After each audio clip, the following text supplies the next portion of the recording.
Hey guys, Technomentary with the video for you guys. In today's video, I want to show you one of the hidden features of your iPhone and iPad that you can utilize that's really interesting and cool. It's called the point and speak feature, which we're going to show you now. In order to be able to use this feature, first thing is you have to be on iOS 17 or the latest version, and you need to have an iPhone 12 Pro or the 12 Pro Max, 13 Pro, 13 Pro Max, 14 Pro, 14 Pro Max, and 15 Pro, and the 15 Pro Max. So basically, all the Pro model after iPhone 12 will have this feature, and for iPad, it has to be the iPad Pro as well, the 11-inch and the 12-inch starting with 2020. So how do you use this feature? So in order to use this feature, you'll look for the utilities folder on your phone, or simply find the magnifying glass app, which is the default app on your iPhone.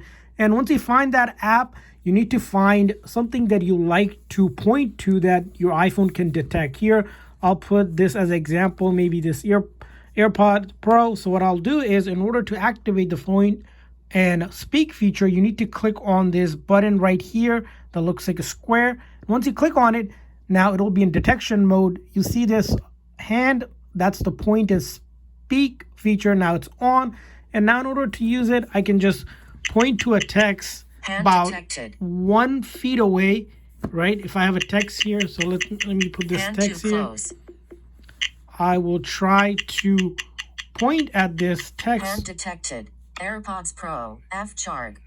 As you can see here, it's able to detect any text, so I can put one over here. And then, as you can see, it can read stuff. It can also detect buttons and certain things that might be too small for you. You just have to be 1 foot away and just point to it.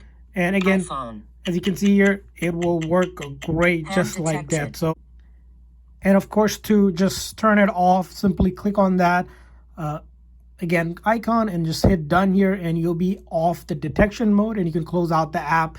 And that's how I use that app. So I hope this video was helpful. If so, please make sure to like and see you guys next time.